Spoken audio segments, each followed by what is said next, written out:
All right, welcome back. Here we go, talking about Athens, and we get to talk about government now. So exciting. So in this lesson, we get to talk about democracy in the very beginning. So let's not waste any time.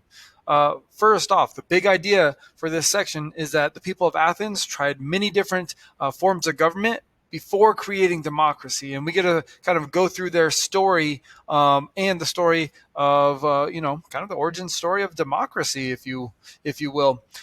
So it starts with the first learning target, number one. So we get to talk about aristocrats and tyrants and how they ruled in early Athens. So let's talk about the aristocrats and the tyrants and how they ruled Athens. First, Greece is the birthplace of democracy, and democracy is a type of government in which people rule themselves. The word democracy comes from Greek words meaning rule of the people. Interesting. I think back to the Constitution, we the people.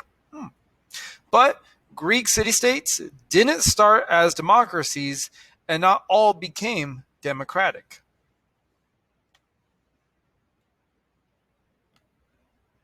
At first, it was a rule by a few people.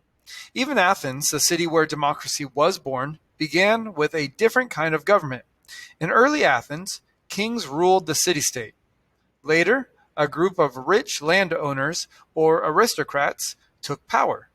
A government in which only a few people have power is called an oligarchy, and that's what it was when the aristocrats took over. The aristocrats dominated Athenian society. As the richest men in town, they ran the city's economy. They also served as its generals and judges. Common people had little say in the government.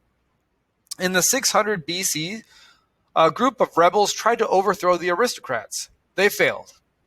Possibly as a result of their attempt, however, a man named Draco created a new set of laws for Athens.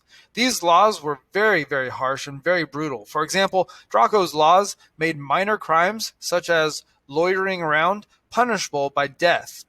The people of Athens thought Draco's laws were way too strict.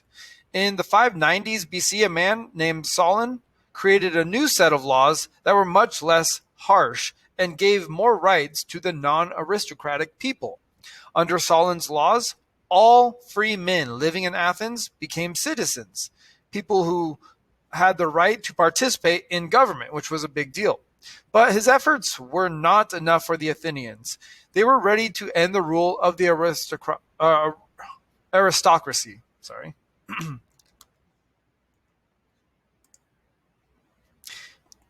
The rise of tyrants. So let's now talk about the tyrants. Because the Athenians weren't pleased with the rule of the aristocrats, they wanted a new form of government. And so in 546 BC, a noble by the name of, I'm going to try to pronounce this one correct, Pisistratus, overthrew the oligarchy.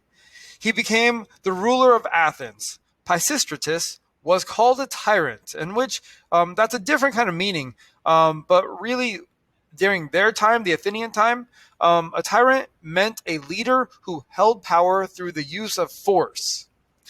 So today the word tyrant means a ruler who is harsh, but the word had a different meaning in ancient Greece. Athenian tyrants were usually good leaders. Tyrants were able to stay in power because they had strong armies and because the people supported them. Pisistratus brought peace and prosperity to the city.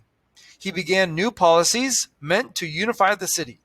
He created new festivals and built temples and monuments. During his rule, many improvements were made in Athens. After Pisistratus died, his son took over as a tyrant. Many aristocrats, however, were unhappy because their power was gone. Some of these aristocrats convinced a rival city to attack Athens, and as a result of this invasion, the tyrants lost power, and for a short time, aristocrats took power once again in Athens.